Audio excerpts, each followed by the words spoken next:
Fallait pour ma bibi surtout ba Congolais faut tout le monde aller le rôle à moi na biso, moi na yamboka. Avant tout, on a ramené problème on a frère na Congolais. Oyo ba sous-estimera. Fallait pour pas. Et Dieu faut tout défendre. Bah débordons pas comment souffrir le lopo d'Ida Rafat a été. Ah oui. Ça pour lui le rapport à Rafat muto bande ko défendre bango zaka Rafat. Azali sauter. Dieu on a soyira nzamba salika ngingo a juillet pour comprendre. Ata ozara na ba clash tam fusuna fali pour pas olinga kete mais consciemment il faut déranger. Et nous sommes Dieu on a zakité. Ba Diamond ba ngaba comme champion na ba mboko. Soit ça quitté ba whisky banal ba beta biso ba ça ba chez moi ba mabea muto ça la geno donc biso peto mona na ba yewana tu ka so mundi ba lobi bodo ma komi contre mutu kinga ah liboso na ba non ça la ontam soupe atata msumo 60% si on a mati sous niveau comme soit 80%. Bazali contre ba featuring bazali contre ko yemba na ba français le ba ko mo yemba na ba français. Vous allez contre Fali Poupa, Lelo, et ça vous allez contre carrière na Yomoko. Ba télémé la qui va dire français, Lelo ba komi koyemba na ba français. Ko kanzate que miracle moise ko salema Lelo. OK. Et ati. Oh parce que moi nous avons monotonie à Yomoko na Yomoko. Deni yoko yemba Yomoko kaka. Obiki chaque club surtout ça qui n'a fallu bêta en gros tu te remontes au thème la pépa d'adju mais c'est quoi et là on est là que bah mais c'est monsieur est dans chaque club mais ça les boulots et là les boulots vont miser publicité podium magaya donc faut miser ce producteur on a ça la hôtel à bien pour battre au cabanzem bonini d'ailleurs bato mo ndio commander des français zali omoni bato ba tellement démité à mabe oko puis kana ngaza complexité ngana yu matin ngana complexité na osa pe semblant te fali pour paza te ke o makambo ya fali pour pangana lekisa ngombo faut za mté à mabe. Après confinement, réouverture, Yanganda Taba, chez Djongade, Awa, Bokokuta, Biloko Nyonso Bolingaka ya Kotumba, lokola ntaba ya kitoko pe elengi, soso ya kotumba, ngulu ya kotumba, poaso ya kotumba. Esengeli koyebake, chez Djongade, bafongolaka kobanda mokolo ya mardi, ti dimanche. Awa nde sika ambiance ezali kolala, adresse ezaka se moko, chez Djongade, weekend, boza deja ya kosepela, chaque vendredi, bobanda kozwa Suzuki Luzub 4x4. Yende muta kosepelisa bino na ndenge ya kosakana te, oza kulia, oza komela, oza kopina. Pe chaque samedi, ekobanda kozala nde CNN, Alligator, na ba artiste mosusu. Bako banda kosepelisa bino na makinu ya defwa te na bakunga ya kosakana te. Et puis, chaque dimanche, sombele suka bisanga, ndebo kozwa les grands chanteurs. Emile alias de Mingongo, yende muta ko palola awa, boko sentir betou e baou différence yena. Malolo. Oui frère, Babi Tchonga. Futur. Hein? Nous te reçons la 50 boîtes. La Katakin, c'est Tchongaske. Soki olingo sala ba réservation o bengi na ba numéro oyo pe ba ko servir yo joli kitoko chez Djongade yango nde moboko ya ambiance na kati ya Paris. C'est naturel soit ONG Avenir pour tous APT en sigle. Nous vous présentons le service de nos boutiques online. Nous avons une boutique aide alimentaire et une autre boutique Easy Cash Turquie prix de gros. Dans notre boutique Easy Cash Turquie prix de gros, nous vous donnons la possibilité de faire vos commandes en ligne. Nous fonctionnons avec beaucoup de boutiques qui vendent des habits en Turquie au prix de gros. C'est pour vous faciliter de faire vos commandes au niveau de Turquie au prix de gros. Ça ne sert à rien de prendre le visa pour aller acheter les habits en Turquie. Vous pouvez donc commander à partir de notre boutique Easy Cash partout où vous y serez et ce sera le même prix et dans peu de temps, vous recevrez votre commande. Pour faire vos commandes, allez-y sur notre site web. Tapez www.easycashinternational.com. Vous trouverez les catalogues de nos articles comme habits, chaussures, etc. Et tout ce dont vous avez besoin. Ensuite, vous pouvez nous contacter à partir de nos coordonnées. Pour la boutique aide alimentaire, vous pouvez acheter des aliments pour vos familles à Kinshasa. Et l'ONG Avenir pour tous effectuera la livraison à domicile, sans condition et en toute sécurité, partout dans la ville de Kinshasa. Pour passer la commande de provisions pour vos familles, tapez www.avenirpourtouscongo.com. Vous trouverez toutes sortes d'aliments qu'on vend à Kinshasa, comme poulet, riz, farine de maïs, huile, etc. Faites votre choix d'aliments, ensuite passez au paiement. Utilisez votre carte de début ou Mastercard ou encore PayPal. Au moment de paiement, mettez l'adresse du bénéficiaire du colis à Kinshasa ou en Angola. Vous allez recevoir une notification de votre commande par votre courriel électronique. L'Avenir pour tous effectuera la livraison au dit endroit. Vous pouvez aussi envoyer de l'argent pour vos familles, vos proches, ainsi que les orphelins, en Angola ou en RDC. Pour tous vos transferts d'argent ainsi que les donations, veuillez visiter notre site web. Tapez www.avenirpourtouscongo.org. Vous trouverez une note technique qui vous permettra de créer un compte pour faire vos transferts d'argent ainsi que les donations. Et bien voilà, Turquie nakati ya Kinshasa, solution ya Congolais et Mounani. Nakati ya Avenir pour tous. On est dans la Easy Cash. Naibisibino, même prix des gros ya Turquie et ça les awa. Pas besoin de billets, non plus de visa. Bonjour amis fidèles internautes, bon week-end partout où vous suivez Africa Info. Grand merci également à tous les amis de Franck Stemaille pour les soutiens. Nous sommes très heureux de vous savoir nombreux en train de nous suivre. Aujourd'hui, nous revenons chez vous. C'est l'émission Culture Info qui reçoit pour vous toutes les stars de notre pays, des artistes qui vous amènent bien sûr la gaieté, la bonne musique. Aujourd'hui, nous sommes honorés par la présence d'un artiste talentueux, aimé par son public. Il s'agit donc de Robinho Mundibou, l'homme de Nzete, parce que c'est la période de Nzete, Nzetelisé. Donc il est là, il est venu nous voir dans nos murs pour la première fois. Ça nous a beaucoup honorés. Alors restez branchés parce qu'on va parler de beaucoup de choses concernant cet artiste et musicien, concernant sa musique, concernant la musique en général. Ce qui se passe bien sûr du côté de l'Europe également. Il y avait beaucoup de dates. Beaucoup des artistes qui devaient se produire en Europe, mais il y a déjà 3 dates qui sont tombées. Il s'agit donc le 17 septembre avec le Roi de la Forêt à Bétité et puis Ferregola qui devait se produire le 7 novembre au Casino de Paris. Malheureusement, les concerts a été annulés aussi. Et Félix Wazekwa, hier aussi, on était là. Les musiciens n'ont pas obtenu leur visa. Malheureusement, le concert du 23 octobre a été aussi reporté. On ne sait pas, est-ce que musique n'a pas été on parlera de tout ça et puis quels sont les projets surtout à la fin de l'année d'ici là. Il est là avec nous, Robinho Mundibou. Bonjour, l'homme à la peau blanche. Ouais, bonjour Franck Stemaille et bonjour à tout le monde qui nous suit à ce net moment. Donc je suis très heureux, très content d'être là. C'est pour la toute première fois. Oui. Et tant que sur l'émission, je me suis dit tout tourner trop. Libanda et cette fois je habite dans le plateau Africa Info. Oui. Je suis très content. Dans mon émission, et dans mon on sera en live quoi. Donc je t'encourage, c'est bien, c'est beau. Ça fait plaisir. Vraiment. Merci beaucoup. Alors nous te souhaitons le bienvenu. Merci. Voilà. Donc Robinho Mundibou déjà, ça fait très longtemps. Depuis ce solo là, le public n'a pas sauté. Tu comprenais que vous avez tout le temps. 4 mois. Ouais, les 4 mois solo batté. Tu comprenais que vous avez ma casse, tu as ma répétition, les réseaux sociaux. Très bien, mais comment ça se passe? Ça va déjà? Ouais, on travaille. On travaille parce que c'est que la musique, ils ont qu'à travailler. Travail, nous avons presque pas. Et nous avons sur Mundi Banda, à ta la maison mère. Nous avons composé presque tout. Banda Bolingo, ils ont poison mortel.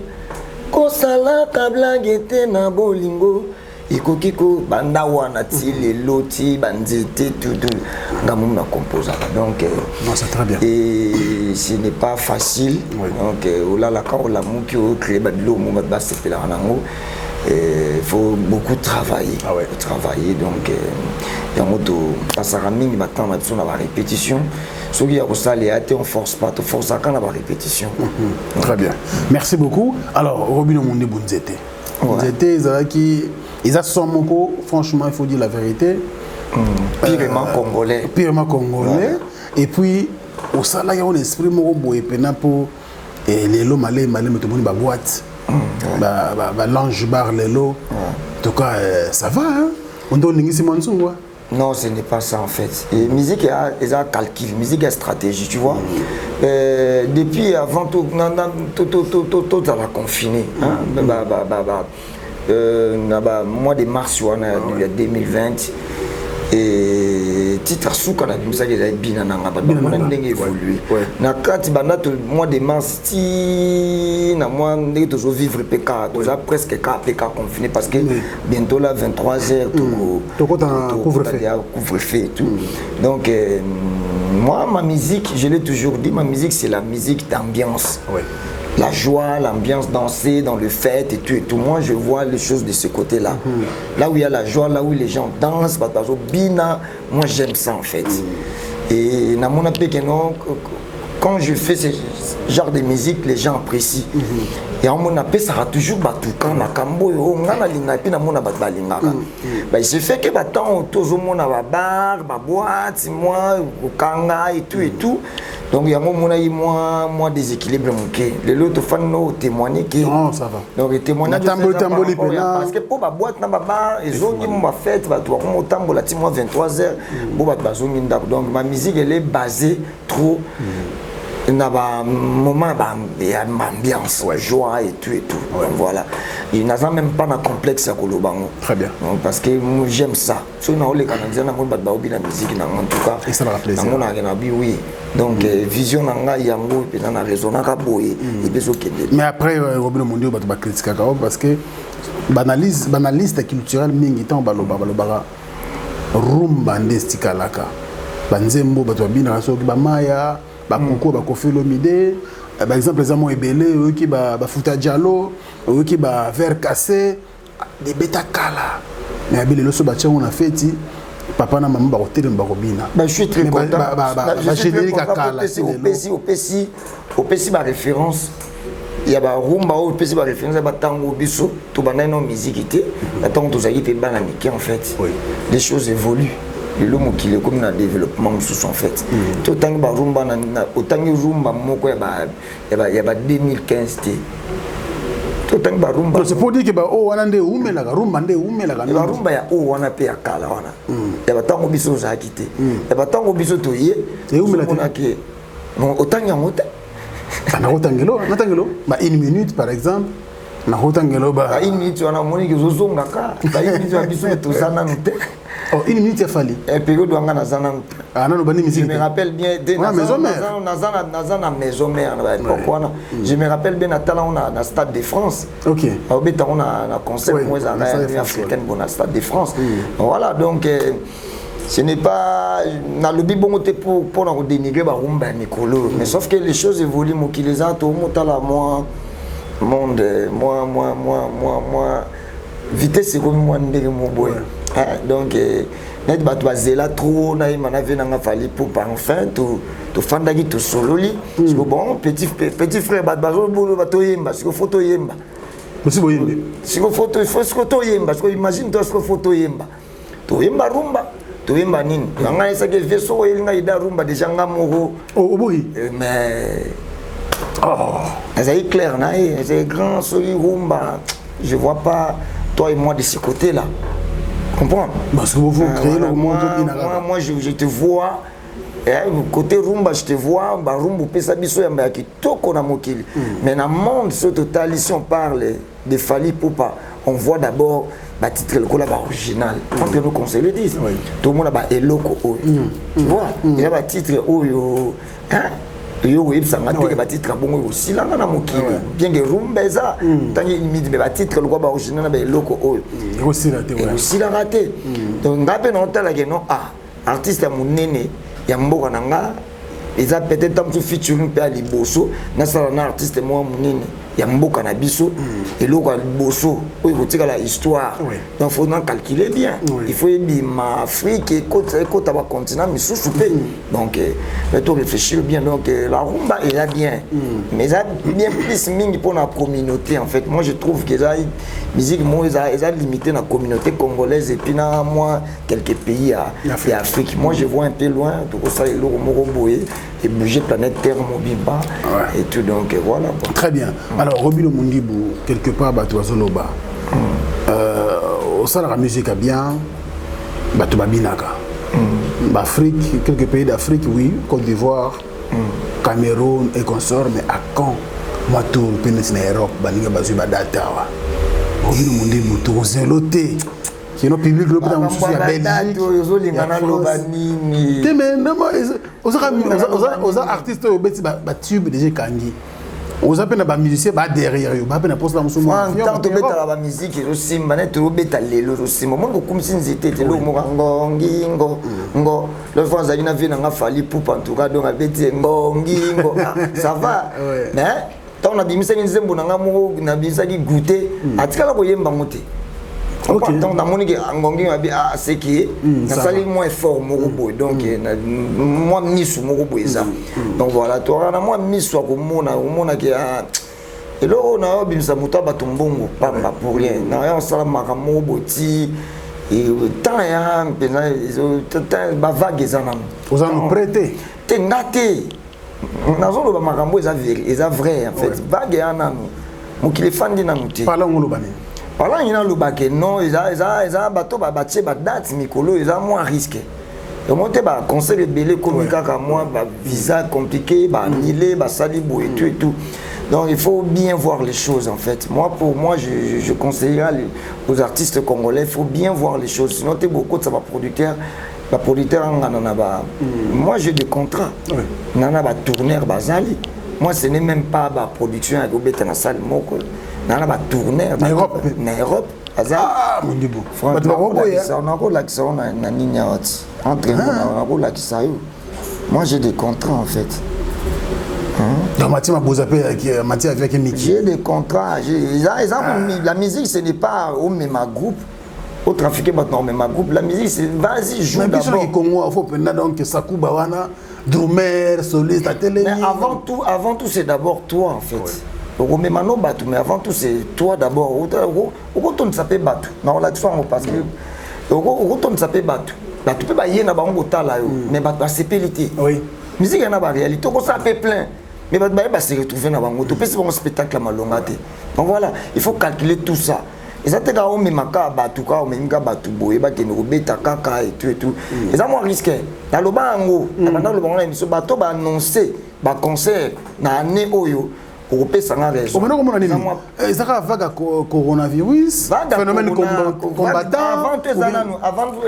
avant tous ans vague coronavirus il y a mis les phénomènes combattants donc on s'en passer dans côté donc les vague coronavirus na phénomène combattant ezananu il y a mis ça tous ali il faut en avoir titre il faut en nzembo ko faire tourner sur ko ça ba se déplacer ba yape concert na yo na mona déjà moi ba tout ba annoncer na mona ki ba titre utilisé penzati et ba album moko bo mutabimisi et ko bouger penza donc exact à part voilà quand je parle comme ça moi je parle trop la gêne je parle trop na mais il y a que des jeunes il y a fait rigoler Fabregas c'est tout ou ba tirer les bakulutu ou Winston Kofi Olomide et Félix Oise quoi ba viwana mikolo ba beta de ba musique na bango ba ouais ba concert na bango na cadre nostalgie ba ko ba nzembo na bango kala et tout ba ouais na bango mais biso ba otu zalia ba mona biso ba ka tele biso na biso ba Davido na miso ba whisky to bobo sana ngote to bazo mona o jeune ba mona donc ndenge Davido asala ki yo pe faux sala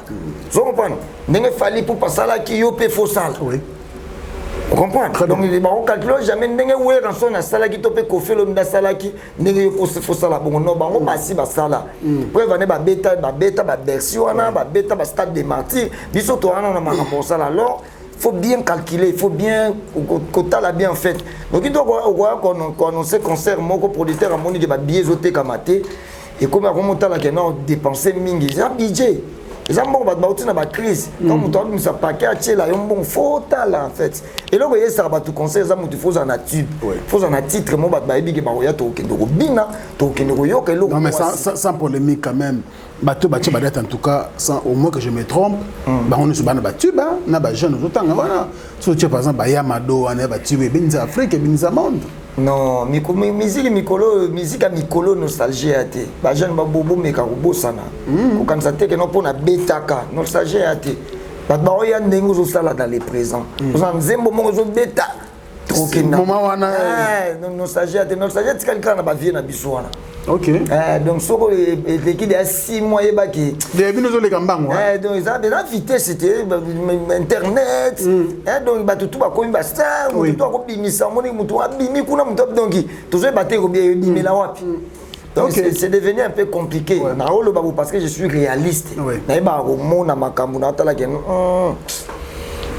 Gender comme il faut la trace qui tourne par exemple on a bagène chaque jour ça fait ma bête oui ça fait ma na bango ba super place la musique il peut donc ba super place ouais ça c'est vrai voilà très bien alors on a tant de sur la awa naninga franc parler na yo ça en tout cas na sepela mingi alors ba analyse na père moko en tout cas ça ba tout bien on va comprendre réalité ya makambo toujours vivre de l'eau aujourd'hui je crois que sur les Cambois il y a grand frère par exemple Fally Ipupa autant les concerts na Tanzanie waouh le deux productions waouh na ba pays ba lo ba anglais wana donc ils ont la facilité.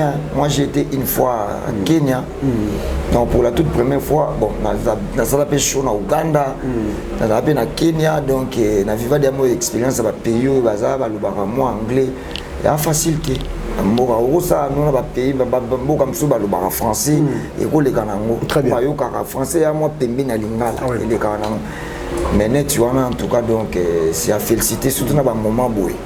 Alors aux artistes oh le lot besoin assurer quand même musique congolaise tant tout à la sortie médiatique des artistes de quoi ba déborde AYP à s'attaquer contre Fally Ipupa il y a soit lecture par rapport il y a climat actuel de la musique africaine. La musique congolaise sera toujours au top certes, mais quelques artistes du pays Mousso d'accord na binoté déborde de sortie na salé contre Fally Ipupa. Donc avant tout on a ramené nos problèmes moi là bas frère nanga congolais. Avant tout on a ramené problème on a frère nanga congolais oyo ba sous-estime Fally Ipupa. Consciemment je crois à propos au déborde doit tenir pour conscient. Et puis il faut déranger. Faut déranger au pénal. Mouto pénal conscient. Ata ozara na ba clash tam susuna Fally Ipupa olinga keti mais consciemment il faut déranger en fait. Tu ba ko pe ko tia mutu na mutu na place na ye. Je comprends très bien. So moni moi déplacement il y a ba langage côté frère na biso na ya Côte d'Ivoire. Na ko transmettre un message pour moi ba o kalinga la té na ko tapeta na moi français na ko débrouiller kaka ma français na biso ko bricoler na si azape frère moto solar na pe na ni na ba WhatsApp tout ça ba connexion to solar mais on a aujourd'hui le banon pour na ba frère na biso congolais donc to ba ko valoriser ba o ya biso valeur à liboso et ko utana no awa na mboka et puis ba to libanda ba o ba ko respecter en fait monigi de Bordeaux Alexis Bino Geno Fally Ipupa c'est Azab Bendele à Congo. C'est une nation, Fally Ipupa. Quand on tient Congo, Fally Ipupa, on tient les Congolais et Fally Ipupa en fait. Ouais. Donc voilà, on a semblé la peine que Dieu on a fait ça là. Na mise fois à la peine donc Zambi faut abattre la peine fois à la peine dans. Mais il soit à quitter donc génération lelo tolinga tozala na modèle te tolinga tozala na motu moko tokolanda te. Voilà, donc ba clash, ba dénigrement, nde ba tutu ba luka ko rabaisser, ko reconnaître des fois on comprend mais tout temps sur luka moi place, ba tia EPK et tout. Donc c'est un côté tout comprendre na biso, les gens sont normal. Nzambe pas pesa mutema munene ya koyeba ko kipete ko landela te. Mamaka musundenge oyo a vivre awa na ba frère na biso congolais. Donc pour moi tant on a landa qui ba propos ya frère na biso na de Bordeaux na ramena qui question na biso ba congolais en fait na bia bozui vous comprendre donc makambo bino oyo boyinyoraka yango ke bimakuna ba se plaindre nini caché mbongo ba se plaindre te mutu mo ya gazo gâcher musique azobeta musique ofele azobeta nini donc voilà donc tout est revaloriser oya biso so ki valeur et bandi awe kindeti libanda. Donc pour moi je dirais ceci à mon frère de Bordeaux. Donc peut-être tu seras étonné que je t'appelle frère. Je suis aussi vieux, je suis aussi grand. Donc je te dirais ceci. Nous les Congolais pratiquement on vous adore. On adore le peuple ivoirien. Hein, on aime le peuple ivoirien. C'est pareil, je peux donner un petit exemple là, vite fait. Si tu as ta femme à la maison, tu ne sais pas apprécier ta femme, une autre personne sait apprécier ta femme fera quoi? Elle va partir ailleurs. Ailleurs. Donc c'est un peu la même chose que vous vivez là-bas à Abidjan. Nous on sait apprécier les Ivoiriens, on sait apprécier les fanatiques ivoiriens. Donc pourquoi je dis ceci? Nous, la majorité des artistes congolais, on n'attend pas que les promoteurs ivoiriens puissent nous appeler à Côte d'Ivoire. La majorité, hein? Moi-même je suis comme exemple. Pour la toute première fois que je viens à Abidjan, je me suis pris en charge pour aller passer des émissions à Côte d'Ivoire. Je me suis pris en charge. Mais vous ne venez pas. Voilà. Il n'y a aucun artiste ivoirien qui vient ici pour faire la promo. Juste la promo en fait. Mais nous on se déplace. Je ne suis pas aussi seul. Il y a plus comme je parle là maintenant là. Il y a d'autres artistes congolais qui se disent oui. Il y a plusieurs, je connais plusieurs qui se sont déplacés juste comme ça pour aller faire la promo. Très bien. Vous ne venez pas. Moi, pour la toute première fois, je suis allé à Abidjan, c'était aller faire la promo. Donc, ce que je suis en train de dire là, des fois, c'est lui qui nous accueille là-bas, c'est votre journaliste Willy Dombo. Hein? Willy. C'est lui qui nous accueille là-bas, à Abidjan. Donc, il connaît la vérité de ce que je dis en fait. Et ici, nous au Congo, juste quand tu fais un peu de succès, ici au Congo, tu vois que non, ici déjà c'est bon, tu te déplaces. Voilà. Tu n'attends pas que non, on t'appelle, on met des cachets, ou soit un producteur vient, il paye les salles et tout. Toi-même, tu te déplaces avant tout. C'est ce que nous on fait. La majorité des artistes congolais, on fait ça. Vous ne venez pas. Vous n'appréciez pas le public congolais. Pourquoi tu nous condamnes? Pourquoi de Bordeaux tu condamnes le public congolais, le peuple congolais? Vous n'avez jamais montré au peuple congolais que vous les appréciez. Nous, on montre aux Ivoiriens qu'on les aime. Très bien. On fait des efforts des fois à chanter, des fois même de mélanger lingala avec français, juste pour que vos peuples nous écoutent. Les efforts qu'on fait aujourd'hui, c'est les efforts pour vos peuples. Vous ne faites jamais ça. Des fois, je voyais, vous essayez de chanter un peu à lingala et tout. C'était vraiment une chose, c'est des choses à suivre. Ça prouve que non, et quand tu chantes à lingala, ça prouve que non, tu aimes ce peuple-là. Est-ce que la majorité des artistes ivoiriens les font? Non. Donc voilà, c'est ce qui se passe. Donc moi, des fois, quand je vous vois les artistes ivoiriens, je me dis que non, ils nous laissent la place, ils nous laissent la facilité, c'est normal. C'est normal que nous, on vient, quand tu fais tes sons, tu fais tes chansons et que ça cartonne, c'est normal qu'on vienne prester chez vous. Donc, moi, je dirais ceci, venez. Comme conseil, venez. Montrez au peuple congolais que vous les appréciez, que vous les aimez comme nous, on le fait à vos fanatiques, au peuple ivoirien. Venez au Congo, venez passer des émissions, il y a des Franck Stéma qui sont là, il y a des journalistes comme Papi Mboma, Nati Lokole, ils vont vous accueillir. Hein? Comme toi de Bordeaux, par exemple, tu viens ici au Congo, tu passes des émissions. Tu auras des fanatiques ici, oui. Tu as des gens qui t'aiment ici, mais tu attends peut-être qu'on t'invite. Déjà nous-mêmes ici, on s'est plaint. Est-ce que toi tu te plains? Déjà, à une certaine époque, on s'est plaigné, la musique congolaise, maintenant il n'y a que des étrangers qui viennent jouer ici.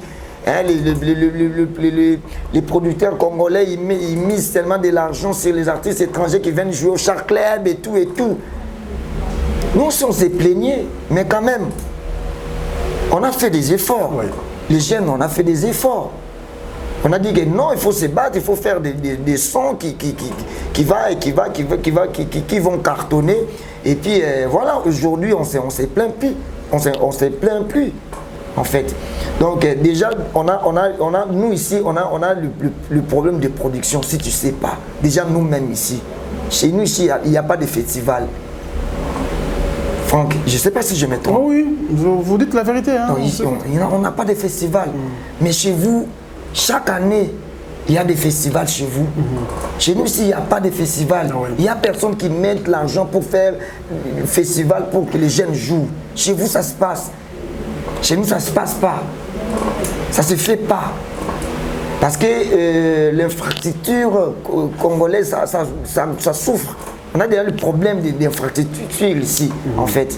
Donc voilà, comprenez un peu le français, je ne suis pas trop fort en français. Je me débrouille au moins pour les transmettre. Au moins le message est passé. Donc le message quoi. Donc voilà. Donc c'est l'Afrique. Quand tu parles du Congo, tu es africain. De l'autre côté, quand tu parles comme ça, il faut voir que non, tu es en train de minimiser ton frère africain. Même s'il n'est pas ivoirien. Mais c'est ton frère, avant tout c'est ton frère africain. Notre mission, c'est que notre mission et notre devise, c'est que les Africains on gagne. Ouais. Avec tant des injustices qu'on a vécues, tant de problèmes qu'on a vécus, on a besoin qu'on puisse gagner. Mais ce que toi tu fais là, c'est dénigrer ton frère, ton frère africain. Donc voilà. Merci. Donc moi je voulais t'éclaircir, parler comme ça, pour que tu puisses un peu comprendre donc, la vérité et que moi je te dis vrai. Ici au Congo, nous-mêmes, on s'est plaint de ce que toi tu te plains.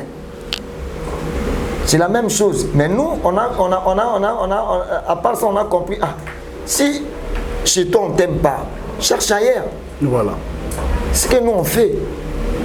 On a vu qu'avant que ton peuple te reconnaisse, il faut toi-même, tu fais d'abord des efforts d'aller chercher ailleurs. Nul n'est prophète, c'est choix. Donc voilà. Donc, merci beaucoup. C'est un peu ça. Merci beaucoup l'artiste Robinho Mundi. Voilà. Je m'excuse pour le français, je sais les problèmes beaucoup de gens vont critiquer. Oui. Ben moi, je suis pas complexé. Voilà. Donc voilà. Au moins que tu as joué ton rôle, le message est passé et ton frère de Bordeaux t'a écouté. C'est un message de paix, pas un message de haine ou de révolte. Moi, je ne pense pas. C'est un message de dignité, c'est très important. Et c'est comme ça que l'Afrique doit vivre. Nous sommes qu'un seul peuple. C'est le peuple africain. La musique africaine doit rester forte. Quand on est unis, on est fort. Mais quand on est divisé, on devient de plus en plus faible. Donc je te rappelle que moi, pour la toute première fois, je suis venu à Abidjan, je me suis pris en charge. J'ai payé même les artistes ivoiriens pour faire des featuring. Ah voilà. J'ai payé. Donc il faut fournir des efforts. Voilà. Donc venez aussi ici à Kinshasa, chercher des artistes comme Robinho Mundibou. Il y en a plein ici. Comme l'autre fois, j'avais vu Ténor, il était là, ici au Congo. Il était là pas pour faire la production, mais il était là, juste comme ça. Pour faire la promo. Au moins, s'il fait ça 2 fois, 3 fois, tu vois, il aura sa place ici, au Congo. Vous ne venez pas. Il faut venir. Il faut venir. C'est très important. Chercher les Congolais, vous critiquez les Congolais de loin. vous approchez jamais les Congolais. Il faut approcher pour voir si on est comment. Voilà. Voilà. On est un peuple très gentil, très hospitalier. Voilà. Donc nous acceptons tout le monde ici chez nous. Et il ne faut pas nous critiquer de loin. Approchez-vous de nous et puis vous allez voir comment nous sommes gentils. Voilà. Merci beaucoup. Merci l'artiste. Alors, tous ensemble, merci beaucoup. Je crois un message de l'équipe, en général. On est ensemble, Donc voilà. Et tous les amis là-bas, surtout à Pouchou. À Pouchou, il faut te calmer aussi, frère. Il faut te calmer. On n'est pas ennemis, on est frères. Donc il faut te calmer. À un moment donné, nous saluons également le révérend pasteur Makoso. Voilà, lui là, il est devenu congolais parce qu'il nous aime souvent. Voilà, le pasteur Makoso, merci beaucoup pour tout ça. Pasteur Makoso, voilà. Je salue tous ceux que je parle bien et tous ceux qui me connaissent à Abidjan, je vous salue et voilà. Donc on est ensemble. Merci beaucoup Robin Mundibou.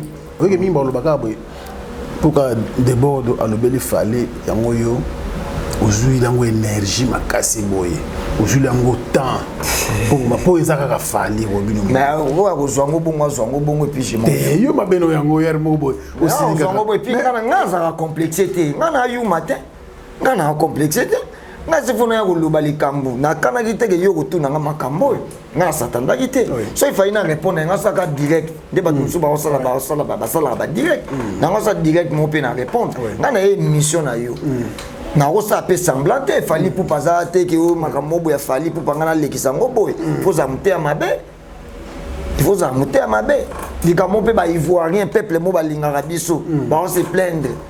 Parce que bandaki a débordé. Bandaki na frère Moussous, on n'a pas bandaki Ariel social. Il n'est pas bandaki en haut. Voilà donc na minute yo oyebi ke tokoma na kokoso na Angola, tokoma na kokoso na Brazza. Mboka moto tikali na ngo na minute yo tunda bamboko to tikali na ngo zakaka Abidjan. Na mo mko Cameroun général na Cameroun. Voilà. Tu le siko soki fléau wana mati.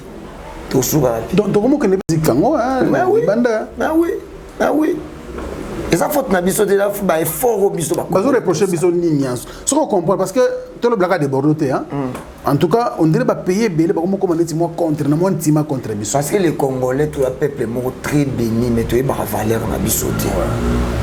Comprendre très bien ba valeur na biso té. Ce que zaki na pour na ce qui na lobby ba lobaka kaoni. Moni côté fali pour paza so ezaki 1 2 3 4 5 blocs moko boya 5 qui pesa wana misupe bayaka pe ba l'équipe misupe bazabo ba mon c'est normal mutango se plaindre été comprendre toi peuple moko toi très béni tout ça va ba effort moko bo donc to lembaraté maman mon frère wa lobi biso to comment ko se plaindre na ngoti oui que biso beta raté et tout banini oui donc il a bisoté oui na lobela yo après nous qu'on se le dise pour battre et le déranger quand ba déjà vérité mon dit boilo ba oui chaque club one surtout ça qui n'a fallu beta ngote bi to ngato bon temi la pe ba daju pasteur Moïse Mbie pa beta te wana za makambo côté na bango makambo na bango batiaka mabonza chaque dimanche on comprend déjà bato côté batiaka mabonza facilité za wana za moi différent biso ya pena cascade ya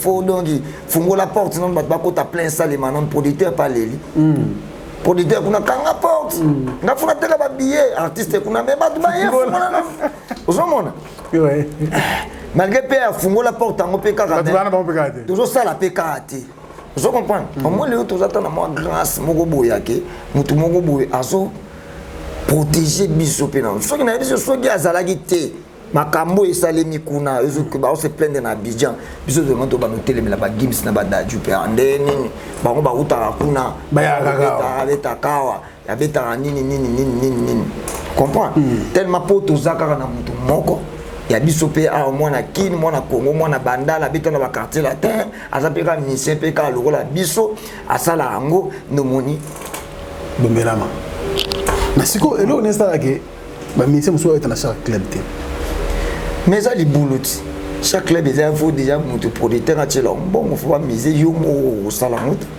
Il a des boulevards miser publicité, podium à gaillard, donc il faut miser. Ce producteur, on a ça la hôtel à bien. Pour battre au Kabanzim Bonim. Yayo. Soit du homo, il faut miser sur l'art. Pour des taras, au trafiquer, bateau. Mais tu mets ça au trafiquer. On a fait un bis na Tchangu, on a fait un bis na Yolo, on a fait un bis na Komino, fanatique. Robino Mundebo, toi qui es sur Fonatounango, et Zongelinga Mingi, na réseaux sociaux nangai, mon collègue Robino Mundebo, tout na question. Banobi depuis Bano Kangamana Fali, ça fait plusieurs années. Eh, na Kangamaka, quand on a fallu pour pâter, na Kangamana artiste belé. Eh, mingi na Fali. Te Mexico yo, toujours mettre ma soude, yo be tout molil kamba de Bordeaux. Fali pour pas ali, tant yo bande mamba de Bordeaux, de tali fali pour pâter. Mais to beti pe le solo fali pour pâter. Justement. Parce que vous avez une bonne relation. Dans une bonne relation héritier Watanabe, on le voit héritier Watanabe, donc très bien. Les grands n'ont pas encore fait le milieu, très bien. Oui, Ranson, très bien. Félix Croisé, quoi, très bien. Mon quoi, bon, on vient à ma tête. Tout ça, on a bien un karma, pas tout. Tout on a bien manda chante. Tout ça, on a bien.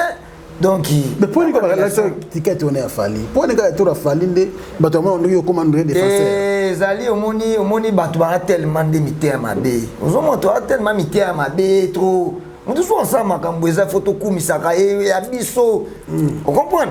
Fallait pour ma bibi surtout ba Congolais photo mon na le gola mwana na biso, mwana ya mboka.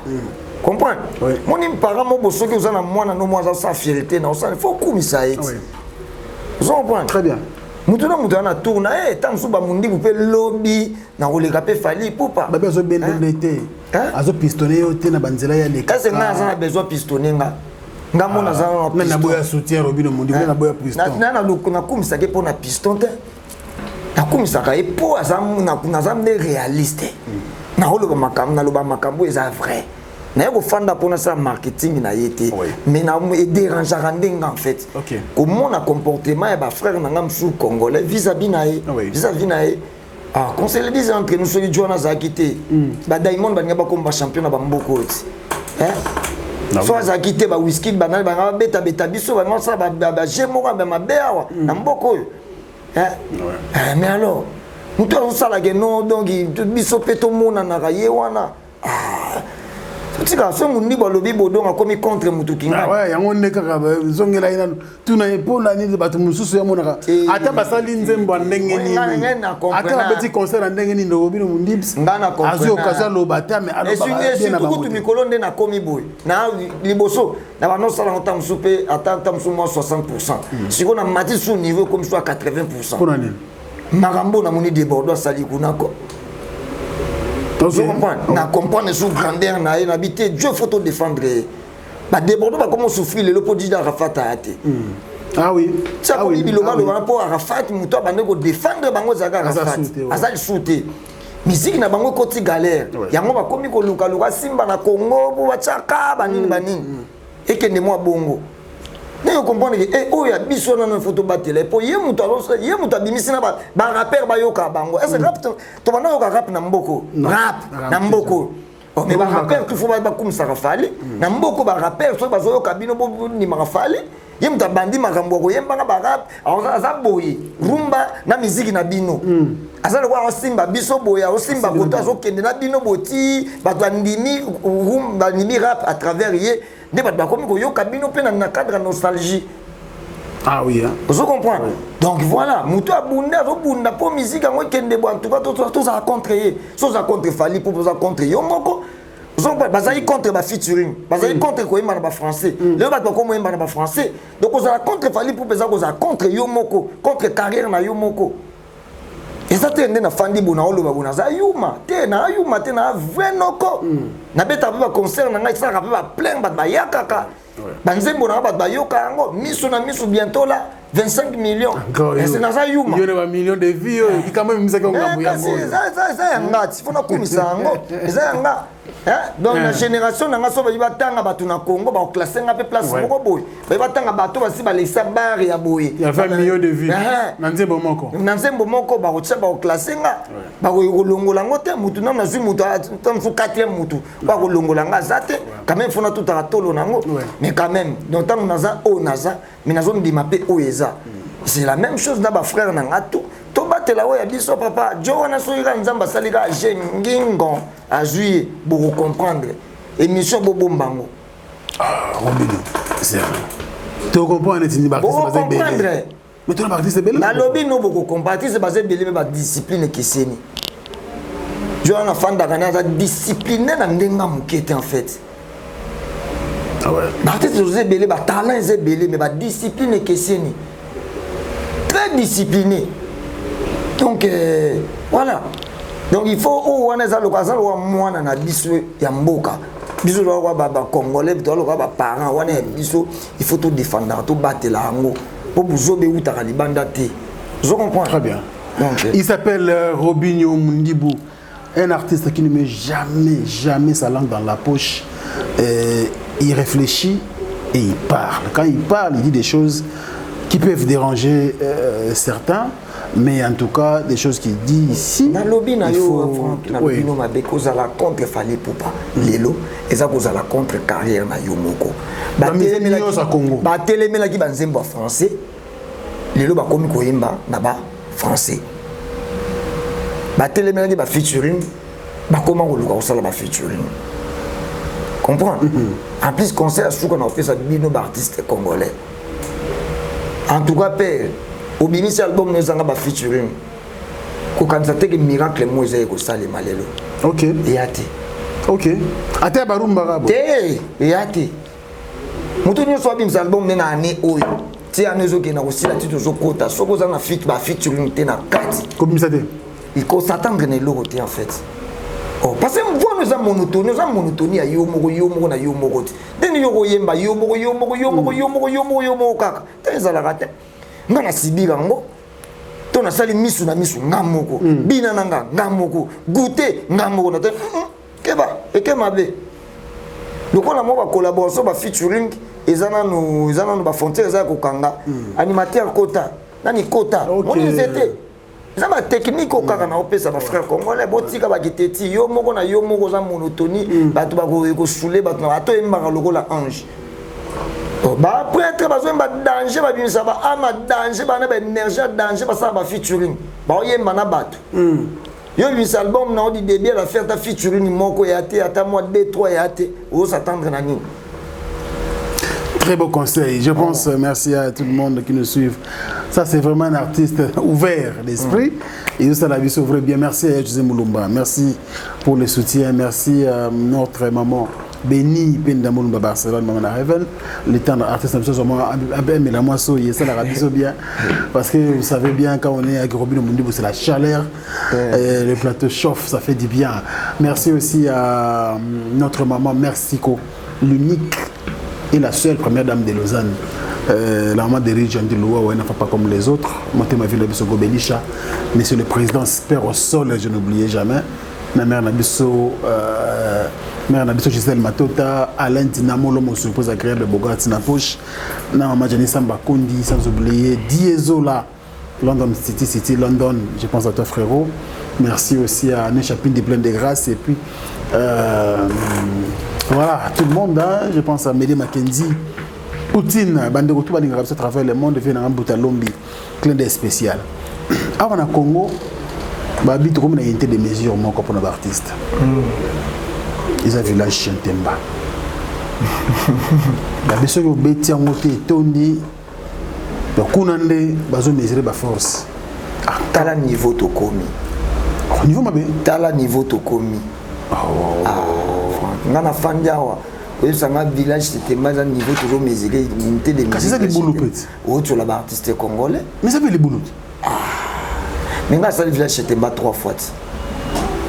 Quand on a internet dans les réseaux sociaux comme oui mais après corona le village c'était pas 3 fois. Mais après corona. Mais si on a okebeta na Kimwenza. Ah wana nous. Tena okebeta na Kimwenza.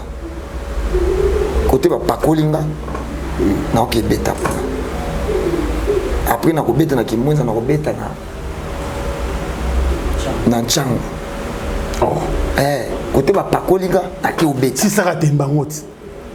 Nga saka musique ya bakosi sa tembeta pour zongi nanda kuno galère. En tout cas. Donc yo muto souffrir. Yo muto nyoko ma. Nga na makamna na sala ka yo ebite moi pour qui fait mata moi ni. Ça ba jemo ya ba ba mona kaka. Mais ba public ali. Autant on ba millions de vies ba 20 millions de personnes ba hier na Temba. Na sali village chez Temba 3 fois Franck. Na beti village chez Temba 3 avant Corona. Avant Corona. Oui. Mais après yawa. Après ce que donc il toko mati donc village chez Temba. Oui. Fikinité. Ba bien ngonde makambo. Chaque club buté. Tu vas dans le village chez Temba. Ba tu vas que netina likolo kuna na balcon. Tout le monde peut télé. Caméra tamboli. Vena biso kaembe chez Temba, ezate ndé na fandia nazo quitte sa village chez Temba, ayebi ke na répondra toujours na appel na bango tant bayara Robino faux production awa. Il faut beta awa et tout na répondant ACP là. Que nous tout na témoignage kuna wa biso que non ACP là chaque fois na beta kuna. Donc voilà, na minute yo ngana na mwandenge na ngamona omone la makambo. Est-ce que Robino mundi? Na mwandenge na ngamona otaila makambo eskizenga. Après Corona, na mwandenge na ngamona zolinga na mone la makambo, na tela makambo. C'est-à-dire? Et puis on a secret na bombi. Et puis zo kende bien en fait. Donc voilà, zo kende bien, biso to abatu oyo. Place où ils ont répondre na ba normes na ba conditions to lingeli to zala wana. So ils ont répondre na ba conditions pendant toujours mone la té na sala ka po ba mona banderole et mataki likolo et tout obeti na sambelaka asola na nzambe na ngana musique na nga ndenge mo bopina za na plaisir ndenza ba place nga côté ya placer lenga en fait. Donc voilà. So ba tangi ba jeune awa na Congo ba to ba betsa ba concert na Congo. Na ba so na ko ba no tangelo ba kombo na bango. Avina so ba kaembe chez Temba, béni les visionnaires. Na basé belé na ko ba tangelo ba kombo na bango ko bima po miso ba kombo na bango pelinga raté ba fiston et tout coup. Ba vina biso maloko papier mpiana. Bato ba betsa bato ba concert awa penza na Congo. Ba mwana. Na ndenga ngola so totali Paulo Tudilu. Ba Congolo ba betsa bato ba concert bango wana. Kende utuna bango. So ba betsa Robino mundi buté. Na ndenge basala ba production na bango. Et puis ya mibale tuna bango soki ba CP la té en fait. So bato nzo na tangeli wana ese ba betsa ba concert lelo. Soki bango ba betsa ba concert. Bato ba tchaka mbongo caché beta. Ba betsa ba concert à part vina biso kaimbe chez Temba pour a gagner. Na gagner té azaka patron. Il y a soutenir na eka soutenir ka ba artiste. Vous comprenez? Donc na gagné té azala artiste mais yebi côté msuke petu wana mungala wana mutequateur ale na mbongo na ndenga mukete lokola mikolo eza moi boye na kobengete azela na via yebi via yebi ayebi ke petu wana ezaka lisolo mbongo lisolo mbongo po avalorisaka musique na ye avalorisaka oyo aye. Donc voilà, moi je suis un peu comme ça. Donc bato nous on attangeli on mona ke non ba beti ba jeune. Donc ça veut dire que ba on calculer peu bien. Ba zo bateta ba beti ça ba biki na beti ça mutu bona organiser quelque chose. Très bien. Donc Robino Mundi au village chez Temba la place mo ya kitoko vient soit tourner la biso acha matosi ya bien mais et comme matin le rôle ya ngweza unité de mesure. Unité de mesure de ngolo bien pour na betango déjà 3 fois. Vous comprenez? Na betango déjà 3 fois. À chaque fois na beta kuna canon et les gars bien. Voilà. Très bien. Na question na tout nangote. Mais en passant le roi de son des cloches na hôtel na tout non kaka. Kicho vandi de konomo ka vanda kia. Bina filé. Ouais, bina filé. Ale lek mo mukena comportement na. Ngai. Lisusu. Dieu kakat. Na sali pas problème. Na sali. Abeng say na répétition moko boyate on dirait ima. Voilà, on habité peut-être Kobeng sa mutu, Kobeng sa bina filé officiellement boye. Nga nanga bayaka na plaisir ba bi na yambaka bato. Mais c'est le officiellement mais tu as l'invitation à TV et ça la moi bien. Donc frère oyo na lala na ye mbetu moko mai ezokombula ebeti mai ezokota na se parce que ozotanga koma frère tolala mbetu moko mai ezokota na se mbula ebeta ba mai ezokota na se tongo etaneli biso tobimi tokele tobeti matolo tolie na ba restaurant donc il faut inviter y a tant invité na forme nini donc il faut fâcher na mo na niveau pe quand même le lot et à ce niveau canadien si on a na niveau nini il y a un niveau nini ngana na niveau nini lui c'est un frère bina filé Ibra Thierry Nigler bana penda bato ya keno ata ko babaye balobi o bina fila lobaki boy pona yo et tout na okoma kunati après c'est ba monsieur Bakar yo kenda André si makambo Bakar entre nous qu'on se le dise hein makambo Bakar bina fila putinga na mambo Bakar ngana pesi ba ministère ba voiture avant bina fila ko pesa ba ministère ba voiture donc c'est que na une expérience à makambo Bakar na ko tambola ba voiture yanga moko na vie yanga na tambola na Bakar bina fila yebi ya na beta na wenge na bima avant donc ngai pela avant moi na mai pe ko pela après na ndenge na ye pelo ndrea et pela ngai pela za mutu na tana et donc voilà ngai pela avant ye ko pela pe na donc ngai tango pela dona na moi et ça le rôle na beta sur la Côte d'Ivoire lelo non na mona bina fila ko ne Côte d'Ivoire té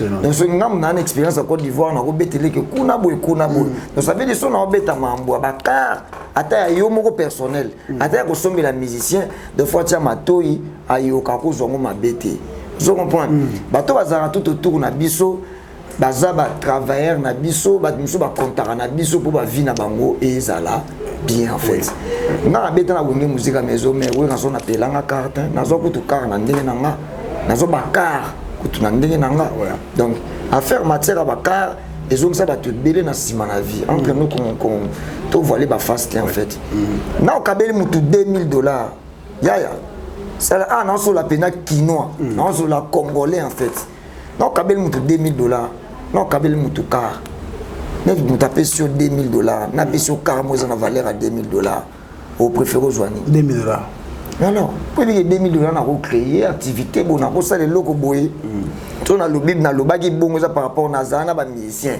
ba na sombela bango Bakar na zana ba musicien na pela bango Bakar na vivant ba réalité OK vont pas de loba ndenga mutema bete hein na loba ndenga mutema benga na sina sala ngo il y a sombi 15 né eza problème tata 40 ata 20 eza problème ti ça dépend mutuna muto yo moni pembeni na yo asala ke fort boye azo mériter boye na pembeni na mona ke ba o ba sa be fort boye nga mona pesa be fort boye ba o ba sa be fort autant ba o mériter bo ça dépend mon homme je peux cause avec 50 personnes tout autour no ba sala ba fort yo moni ka kete on me pembeni no moni ka 3 personnes ba sala be fort les restes etikali yo moko au sala plaisir pour on s'appelle ça kabat non pourquoi ça mutu muso loko musupe lié osombele liwat aka tutani na pas profit okomi suna bangambuti donc voilà na moi expérience so na lobo makamso na vie bandeko nanga bazwa ngo mabete na loba po na zape moi aîné na bango na musique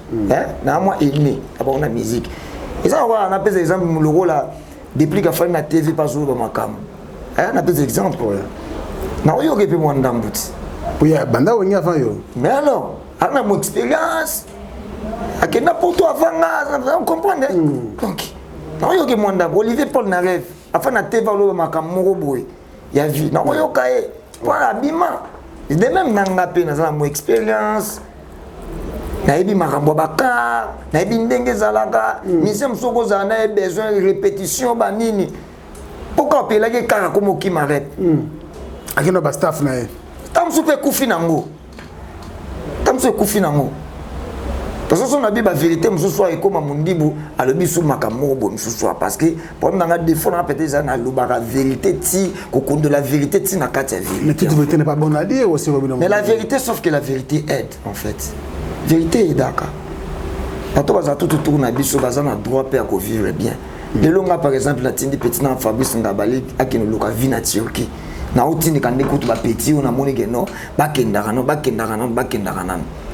vous comprenez donc na appel na ba TV na banda koloba que non et tout et donc méthode a bien comme Mikolo tinda ba tu bakendaka et tout non Vous comprenez? Donc, si on a une expérience, mon vie, avec Moutou, Moutaza Pembe Nanga, la malheureux, t'es pas tout le monde, tu as bêti, na orchestre, à tika la malheureux, parce que Moutou soit comme malheureux, comme aigri, comme à mouter à ma baie en fait, comme un faux esprit. Non, une fois, propos Moro, j'ai ça à obtenir vis-à-vis à ex-patron, Félix Oazé, quoi. Na condamné. Ok. Na condamné, na sepela na ngote. Parce que nous avons un orchestre, nous avons un orchestre, nous avons un bandi, nous avons 7 ans. 7 ans, nous avons 7 ans, nous avons les danseurs, nous avons 7 ans, nous avons donc, nous avons mission de se comporter, nous avons vivre, nous avons vivre, après quelques jours, nous avons commissalité. Donc, il faut que la méthode il faut que la moins de mots soit. Vous expliquez dans le téléphone, bon, on a été qu'il y a au fond de la plateau. Mais ce qui est mécontentement par rapport à Nifayo, peut-être que non, grand frère, parce que nous avons colonel dans âge. Grand frère, on peut s'en conseil. Grand frère, Morobo est né moi bima la musique, on peut s'appeler conseil Morobo.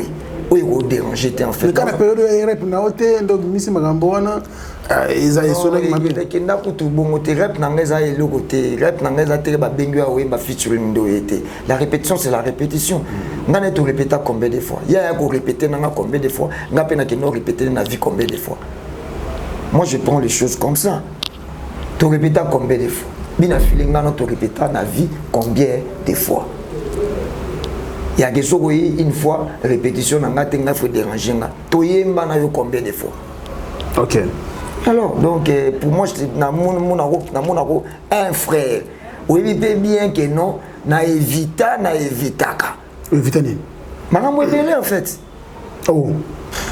En que nous conseillons, disent qu'on a une vidéo. En plein concert, na ya au Finganga. Mais ce quand on a fini bien affilé. Non. Attends, il y a un combo. Moi, j'ai des vidéos. Mais ma voiture, on a démarré, on a côté panel na fandi. C'est peut-être ça, mukile to se comprendre te langage, muta meme la gueule kamboboye, et vous zibo na côté chez na fandi. Bien filé dernier ige, vous a bien parce que c'est un frère au mon qu'on a tiré na mukina santa kanaza à l'aise sur na fandi na. Mususu na bango, ba liste ko mi la ya, monsieur ça peut-être am so mona na kendage pa bina filé ba yoka na atena ibra ibra pe mutu nanga allez pe litutu ozomona mais vous avez un problème alors ba motu baza bande nanga vous comprenez ba ba tu ni ibra tanga otango la balongo kese ne ba beba na mutu liboso ya ko tale zanga aye faire pas na yo aye faire pas na mais c'est ça ba ko ko moko boza atamfu musique kaboli bino mais ozaka na soutien de ko na yo comprendre vous regretter le ko moko bo mutu nanga. Pour passer par mon tout bas mobe molondo ba yebi na vinde na fanda na bango. Ouais mais fitir na mobe ça va félicitations. Donc voilà donc ba yebi na fanda na bango. Musique et compréhension cause attendre sur la musique et ba langage. Mais tant au fanda yo mo consciemment tali que muto yo. Je comprends. Muto zobete sobi na file to polé la bambula na to utire pa kalu du to zonga makolo to lia ba mapa ba biscuit. Donc ma na vie photo mais ni les autres connaissent ça là parce que les gens ont une image moko boye. La vérité na yo comme une image moko moi c'est na se permettre mission to rabato ba boude na ko boude na ngape na devie na boude na ngape mais si on se permettre na tanga ba kombo donc ça veut dire que non na linga bango nyoso. Donc ben attention na peut-être bozwa ngo mabete naza ndenge na nga ona lobela ngaka ngo loba tant que moi bimi boye yo capta ngo mabe mais plus tard tango ko fanda o pesa nga raison mais des marches au sala fanda au mona tana mission na wana o pesa nga raison très bien des marches au sala o longola image yo batba kola na nzoto on dirait Robinho donc sans chaud Robinho soko aya ka lobby azo ki pété il a tiré sur chapeau moko boye muté ba problème mission mobile donc on dirait donc on ça la démarche on luka kimia quand même si on est dans le lobby boye ah non on sait pas nous mabe yo na lingité on bande ko mususu kasi on est banani susu tenota ba kombote okumi na liste na ko mula ya bini nani ni mini suna tangela ngata tena otanga ba koma denga parce que ba batika na image na besoin mutu so ala ndi biso ka lelo ba liboso ala na émission Alors tu as une image que non naza rancunier. Ozana. Net ngamba la iboso. Je te rappelle mambote vos photos ça très attention. Ba iboso na la PP calé na vie na okaka na ba bande cassette. Ba iboso na na TV. Na TV na émission mo kala bozaka ba émission mo ba samedi na ba RTNC boy. Journaliste écoute oyebisaye ah yokutu na comprendre eloko na yambeli ate po émission za ba émission ya kobeta masola batunde ba beba na kabani yokutu beba na batute en tout cas na mona ko tina na yambeli yokutu ate bon to soli quand même ta mambo carrière banzembo na image na tika na PP calé na vie que son âme repose en paix yango wana donc voilà mutu so la biso lelo ndenge yo lobi ako tika la pe na image monge na tangati to bani na Fabregas dabe ko toyena azate Inosbi Inosbi na promenade été mais boza bien temps tout ça bien été par rapport à ni boza banana fingi na fingi ko finga te yo finga peut-être alors est-ce que vous solo na WhatsApp pour les musique comme collaboration vous peut se conseiller à WhatsApp c'est l'exemplaire maintenant la promenade Inosbi na soutenir te atoko so la te mais na soutenir yo toko so la te mais nga na soutenir la musique na e na lobara makamu na e en bien tu n'as pas fait rigoler, grand frère na yo. Est-ce que nga na koza pena na promenade grand frère. On a prendre bango te mais yo na bango de référence, c'est-à-dire bobenga na raté ba numéro c'est clair. Au moins que c'est clair ba combo 3 combo tangi wana, c'est clair. Ndeka na komisi numéro 1 na biso ya Congo, bato wana, c'est clair, bato ba Holanda biso ba yebi que c'est clair. Sur à part wana tangela na nisusu, au moins na karaté. Et ça va bateau baluka à fois chrétien fali pour bachaika bateau à fois bêta fali mais neni binemi fali ba ko binemi na yope to sumu normal hein neni binemi fali ba ko binemi arobino mundi bon siko ndeni ye yo fande zo kumisa mutu mo bo bango bato balinga ba mona ya kita soit bango ba ko sepela no ba sepela no c'est normal mambo c'est normal c'est normal. Ah bon? To fandi awa ba année leki beli ba année 2020 leki awa. Ba bon me bimi ba misi banzembo to misi banzembo 2020 2021. To yo ki banzembo ba to yo ki makam ndenge leki. Ba ba sali makambo malonga to yebi ba ope banzembo na bango bandi ko tourner se bango ba concert. Ozomona ke na fanda ni na kumisa na bi ke no soki donc ndena aboye soki na bana ozela. Natala musique ndenge zo évoluer na Congo et tout et tout. Na komisa ki fali na héritier. Oui. Moi siko makambo na lobaki. Banani na minito bazo tourner. Ba beta ba concert. Entre nous conception na lobby pe bona lobby ma betika na benda ta héritier peut-être ego. Tu bende pe na sentiment ta héritier zo tourner. Album peso beta ki ta cité. Moi na komisa ki ya buzoba. Na komisa ki ya buzoba te. Na komisa ki loko oyo eza. Peki on a fandi na yoki album héritier na yoki nzembo lo kwa désolé na bi au moins na robi misasiko nzete po ba bina po ba ngambo bana okende kitoko mingi te to koma ka bukaye kuna bubu na bimbe o musique nini oyo to komo vivre na Congo yo tango na yo ka désolé na yoki à mort na bi au moins espoir eza mamwezo kende kitoko ese na kosaki et puis tant on a olo je mon ça débat bon ça débat na batu na ta chaîne na trace kitoko débat na bi musique komi bonde nini yo kaka it it ya raté nga premier yo premier nga premier sur na hit ya trace kitoko nzete premier na trace ya hit kitoko na moni na zo baté mambo na lobaka bino bokatanga peut-être mabe ndeka bo kaptenga mabe ndeba tunanga to fandia ndebe bato TV peut-être ba comprendre ngate mais ce que tala ce yo makambo na lobi muto atenga premier awa za zo baté Vous comprenez? Ça dépend sondage na ye. Musique ezaka parole te. Musique ezaka te ko yembi parole, musique est d'abord mélodie.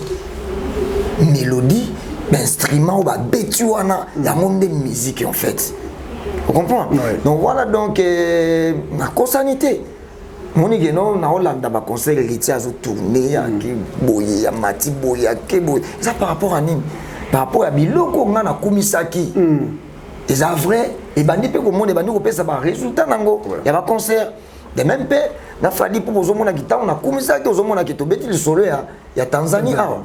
C'est clair. Merci beaucoup. Nous on a kumisi bo na sali mabe donc Robino Mundibu na za rankinité en fait. Na rankinité na. Pour tout sangana ba musicien, est-ce que c'est possible le na Congo? Tout ce qu'on appelle les bokeh. On peut s'y conseiller bien à on landio. Mais pour finir pour maintenant auto qui ne va atterrir. Mais les lots Robino Mundibu parce que unité ndeko sala que tout à la fort. C'est possible aujourd'hui ba musicien ba sangana. Oui. C'est possible. Ceux qui mis toi bateau ba consommer la musique na biso comme juste. Et le bateau va kabola, le bateau va consommer la musique, n'a plus ça biso monte. OK. Et à juste. Bon ben on va consommer la musique n'a biso ba juste ndenga naza. Ko yeba ko komisa oeza. Au moins que toko moyo kana tozala bien. La partie plus à la tête, mais tu vas sur salima be, au salima be zoko sana bongisa. Et nous t'es comme tu n'as biso salima be ah yoza champion yo maître yo lianga bango yo legi bango. Comprendre. On voit le goye kabula biso yango na siko tango boku misa ye bongo aola la pongi azotika la tango mona baninga baleki mutu wana comme mutu mabe akomi na place ola yemba akomi mutu ba polémique amo lutinda ba finga batu ba ketchaka batu na place apesa batu ba œuvre. Voilà donc et là batoli elo wali bozo ya batu ba consommer la musique na biso ba comme na unité basa la vraie envers bango moko baïba kolinga oeza baïba ko apprécier oeza ata na peu fanatique on dit que la fanatique ya yé pour na yé Robino Mundibu rien Robino sala mabe sala malamu quand même à changer parce que c'est fanatique à Congo ça compliqué ah ba chinois na Côte d'Ivoire mona bango te pona bango Arafat na bango ata soki banani basali bo ata clasher nani pona bango bango Arafat na bango pas qui puissant pendant ko ila bango makambo bien Arafat a imana banaza Arafat bano mona déplacer à Gim ça a été à Abidjan a fêté anniversaire là Arafat na bango bando ko memela bango makambo minene c'est tout à fait normal et on va pas zapper na mutu na bango biso asko mutu na biso ngo sko ya bino wana me magani ayaka na nini a memela bino nini je comprends donc voilà photo local unité banana nous par bateau ba consommer la musique ba koloba o eza vrai ba soutenir o eza vrai on a et pas na biso pe ekoya mutu oza muté mabe muninga ozate mutu oza jalon muninga ozalate. Merci beaucoup Robino Mundibu, l'homme à la peau blanche, l'homme des Nzete. Voilà donc ça les biso vrai bien. Je pense que Bolandi biso avec beaucoup d'attention et l'artiste a parlé avec son cœur. L'artiste a parlé avec toute franchise et ça les biso vrai bien. Alors pour finir, à quand l'album Noir et Blanc, on dirait et Binden Moulaï trop Robino Mundibu. Depuis ça l'annonce album moyo Temiko le poussani moi mingi. Donc là c'est dans date moto zo. On a faux position. Hein? Malgré sans album, on a faux position. Tu as une vraie position, on a faux position, mais malgré tu as pour payer album pour une fois. Vous allez porter là vous avez une vraie position. Bah jeune bello va commencer la stratégie nanga. Parce que je sais nanga na tika ngam ko stratégie. Donc c'est tout ça. Bato ba single, zo moi single. Après maintenant ka bato. Idéologie comme ça. Mais oui, OK na no bongo ti. Tout le gars tout c'est. C'est un album le loté. Te album ezoya album mais album nanga yo kam sabatu Noir et Blanc et kam sabatu bato ba ko kam moi donc bato ba ko welela ngona ko somba bato ba ko kendo ko luka ngona nenga mabe. OK. Donc inde na lobi bo bomba émission mais to zela kaka bo to sala ba affiche to rate bilamba ba Noir et Blanc to sala ne ti o legisa biso ka ça ba ni ba convenant peut toujours kuta na wakiliti donc zo mona ki dans la bande lui ba fiche pour makambwana na beti album est vidé. OK na mona nzambe na album est vidé répétition pamba tout tika to poster quand tu poster ka dans ces quatre ici monde entier ozongi sous studio na ozongi sous studio au beti sikoyo style wana bat balingi misu na misu afro house et puis c'est boum bam otali bon album na zata na titre moko a boyete ezela nana ata yo moko Merci Mundibu. Si vous tous la ligne pour amoni awa ozobong sila biso loko moko na mona ki ba extrait ba clip. Makambo eza belé, makambo ko tellement na répéter trop, makambo est-ce que comme belé. Makambo comme belé donc ba moto na peli. Ils ont un peu danger, moto na peli. Moto na peli. Na peli moto. Décembre. to travailler dans Maka. Donc moto na peli donc Kulumba pezoya, Kulumba mabina 4h. Kulumba mabina 5h. Kulumba boya moi. Kulumba lula na oka butu. Kulumba. Kulumba. Ezoya mabe donc Kulumba. Ok, ben donc bien na mutaba. La featuring na fallait pour passer go bokali na date. Vraiment tout solo là qui est pour nga na mutu mote ki na te pour ba solo ba boye vie ça la soni ça nimte comprendre na za mutu yo na vrai donc na fana te na comme c'est pour en retour na zelo mo donc tout solo là qui ango déjà yo yebit c'est ma pena donc attends na Congo tout le monde a venu sur fali pour pas ces artistes on a Congo na ko senga featuring na lo bananga non à Congo. Bah au Bourg on a tout parlé non. Et on dit mamba. Ok. Merci beaucoup Romy de Mundi. On a soit qu'on a invitation à concert de Zuboyo Kanate m'a invité au concert. OK. Ils sont par mutu. Beaucoup n'était bon. Oui, bani biso na biso. Modouze bani. Okende kune komi makamoko boye. Ba fana pona biso te ba fana ba fanatique. Ba muso ba kozala wana ba komi mo ndenge moko boye. Ba ko badinga fanatique ko monde ya ba artiste congolais nga ndeko mona bino boza. Boza unité. Ouais, c'est ça. Il faut boza ka ndena ba clash au sepela. Bozo kana kuna ya zo yoka gu. Bonso ko mona bino bokomi yemo ka ko créer bino pe ka problème ka wana. Donc voilà. Donc tout solo là qui ma solo qui est bien et je qui est bien donc bah tu vas redécouvrir kaka redécouvrir kaka o ezoya donc ngana ko ça ba commentaire mingité côté wana ba ebi force à grand frère na fali poupa bobi force na ngape robino mundi bo na sala déjà et ça te que azoye mbana petit mo bogiste kaka na osunga kaka na pesaka makambo vite fait non déjà pena que non donc Mundibu esprit chana no boye esprit misu na misu esprit bukali peka esprit binananga esprit makambo nyonso ya mundibu soto jusqu'au fali pupa makambo nyonso tokos 1 tokos 2 siko elingi siko ya isangana ezagra moni ezate to lali to lamukika to salika keloko non. Donc, nana mutu te que tu la liga tout ça, donc faut réfléchir bien, tout raisonner bien, la grand frère tu fandi tout raisonner bien, surtout comme une conclusion, là tu vas avoir surprise. Merci beaucoup Robino Mundibo, c'est la fin de notre entretien. Peut-être un dernier message de ma fanatique au Batali Bisolelo, message moko ça la bango bien et puis tout le cannabis na staff. Non, là bas tout bazou occasion autant la Bisolelo, donc ba propos na mamou peut-être sauver déranger bien. Vraiment on a hésité ko s'excuser donc sauf que bon acceptant la majorité ba acceptant ndenge nazali balinga omona nga monter donc faut nazala kaka moi shobo ela lo ba kande na lo ba parce que on a particularité na nga donc on a mona ba soldat na ko na ba ka na vivre ba guerre la misère nous toujours bête na musique le ba yo kata guerre te mais na ba guerre ya ba boye bozoki ma guerre kabila le père na mobutu ngana viva so makamwa ba bon donc de l'autre côté donc musique il peut go effacer ba côté wana te donc musique eza mais ba côté wana ya kona bimbila wana eza kaka donc voilà donc soki bomoni air moko moi elobeli boye donc eza par rapport eza lié pe makambo bele to vivant na ndenge to kolela quoi je m'excuse soki ba propos na ngam so déranger.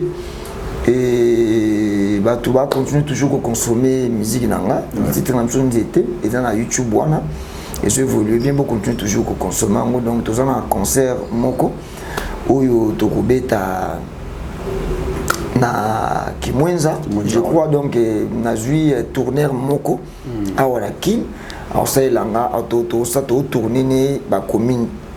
Ok.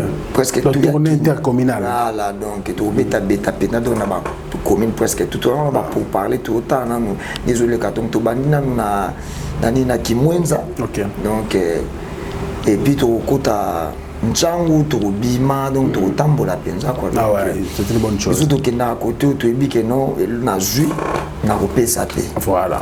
To que na te côté mo boya na to sala nanu tout en ndegezo que ne de aro nzamba pesanga eloko nzamba pesanga na ko kokashango donc kotatone nango te donc na asile na o na salaka na bike donc soki na zui na kopesa pe makambo malonga pe bato bakosepela. Très bien. Donc voilà, donc tobeta na Kimwenza. Je crois que le 26 novembre, le 27 novembre. Le 27 novembre, tu es à Kimwenza, donc tu as annoncé que tu vas communiquer. Il y a pas pour novembre et tout ça. Donc voilà, on peut savoir merci d'abord à l'équipe Mobimba Afrique Info. Et puis, on va continuer toujours à la même esprit, même énergie. On a Robin Mundibu. Occasion à profiter pour nous faire savoir que Guigui Palmi la Palméré. Les défenseurs des opprimés, défenseurs n'abusent pas opprimés, Pascal Niembo. Pascal Niembo, n'a pas scié. Bambote pa Yazali, na Madame Nae, Madame Sarah, Sarandaya. Bambote pa Ibozali, mon grand frère propre, Ricky Sengele, na Belgique. Je te salue aussi mon grand. Et honorable Betty Pitilo, la famille reste la famille toujours. Guégué Mogrosso, le designer depuis les États-Unis, partout service. Hein, donc on est toujours ensemble. Les patrons, Abed Achou, les patrons Bogos, patron Abed Achou, je te salue. Boss Ibra, toujours ensemble. Doug Dinika, les pouvoyeurs. Ebiatak, Full Boss, architecte, Géry, Tansia, Ouazarana Bisso toujours. Na pesi bangotu ba salam et pas zali dans ce occasion de l'émission je crois bon vous allez très content. Merci. Voilà. Merci beaucoup Robin Mundibu, tu remercie mingi pour na honneur au Salibi Solelo. C'était un grand plaisir. Nous saluons également les communicateurs du groupe La Bouche Autorisée de Robin Mundibu. Mathieu Mabouza, lui, c'est l'ami des journalistes parce qu'il est tout le temps avec nous. Mathieu Mabouza. Merci Mabouza, ouais, ça lui fait plaisir. Voilà, merci également à vous, très chers amis fidèles internautes, pour la confiance, surtout la fidélité. Vous allez qui est béni du début jusqu'à la fin. Si vous avez aimé cette émission, dites merci donc à l'équipe technique et n'oubliez pas surtout de nous parvenir vos commentaires, suggestions et remarques. N'a pas commentaire, au Bétali, l'artiste. Si vous avez privé, vous avez un WhatsApp, comme c'est la bino message et pas artiste comme d'habitude, mais au monde qui vous commis, il n'y a pas de problème, sauf les injures, parce que aux Africains, il faut que les rappeler bateau de ça là quoi. Merci à Maëlle Sadiki, Papa Narédi qui était au four et au moulin pour la réussite de cette émission. D'ici là, portez-vous bien et à très bientôt. Au revoir.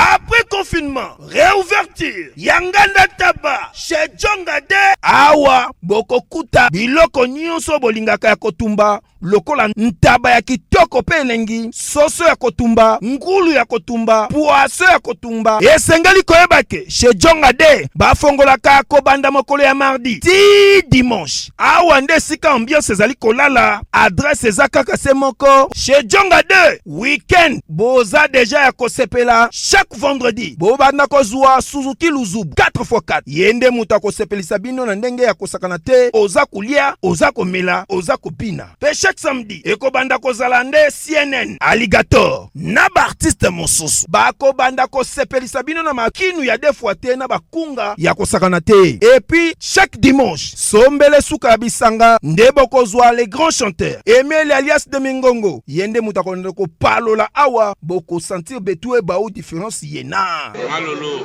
Oui, frère. Babi Tchonga. Futur. Hein? Nous te recevons la 50 boîtes. La Katakin, c'est Tchongaske. Soki olingo sala ba réservation, o bengi na ba numéro oyo, pe ba ko servir yo joli kitoko. Chez Djongade, yango nde moboko ya ambiance na kati ya Paris. C'est naturel, soit ONG Avenir pour tous APT en sigle. Nous vous présentons le service de nos boutiques online. Nous avons une boutique aide alimentaire et une autre boutique Easy Cash Turquie prix de gros. Dans notre boutique Easy Cash Turquie prix de gros, nous vous donnons la possibilité de faire vos commandes en ligne. Nous fonctionnons avec beaucoup de boutiques qui vendent des habits en Turquie au prix de gros. C'est pour vous faciliter de faire vos commandes au niveau de Turquie au prix des gros. Ça ne sert à rien de prendre le visa pour aller acheter les habits en Turquie. Vous pouvez donc commander à partir de notre boutique Easy Cash partout où vous y serez et ce sera le même prix et dans peu de temps, vous recevrez votre commande. Pour faire vos commandes, allez-y sur notre site web. Tapez www.easycashinternational.com. Vous trouverez les catalogues de nos articles comme habits, chaussures, etc. Et tout ce dont vous avez besoin. Ensuite, vous pouvez nous contacter à partir de nos coordonnées. Pour la boutique aide alimentaire, vous pouvez acheter des aliments pour vos familles à Kinshasa. Et l'ONG Avenir pour tous effectuera la livraison à domicile, sans condition et en toute sécurité, partout dans la ville de Kinshasa. Pour passer la commande de provisions pour vos familles, tapez www.avenirpourtouscongo.com. Vous trouverez toutes sortes d'aliments qu'on vend à Kinshasa, comme poulet, riz, farine de maïs, huile, etc. Faites votre choix d'aliments, ensuite passez au paiement. Utilisez votre carte de début ou Mastercard ou encore PayPal. Au moment de paiement, mettez l'adresse du bénéficiaire du colis à Kinshasa ou en Angola. Vous allez recevoir une notification de votre commande par votre courriel électronique. L'Avenir pour tous effectuera la livraison au dit endroit. Vous pouvez aussi envoyer de l'argent pour vos familles, vos proches, ainsi que les orphelins, en Angola ou en RDC. Pour tous vos transferts d'argent ainsi que les donations, veuillez visiter notre site web. Tapez www.avenirpourtouscongo.org. Vous trouverez une note technique qui vous permettra de créer un compte pour faire vos transferts d'argent ainsi que les donations. Et bien voilà, Turquie nakati ya Kinshasa, solution ya Congolais et Mounani. Nakati ya Avenir pour tous.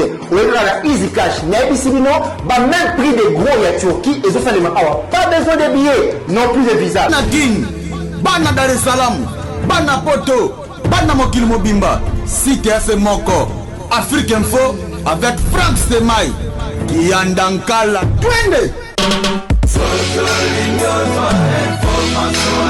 X-Bass Marandura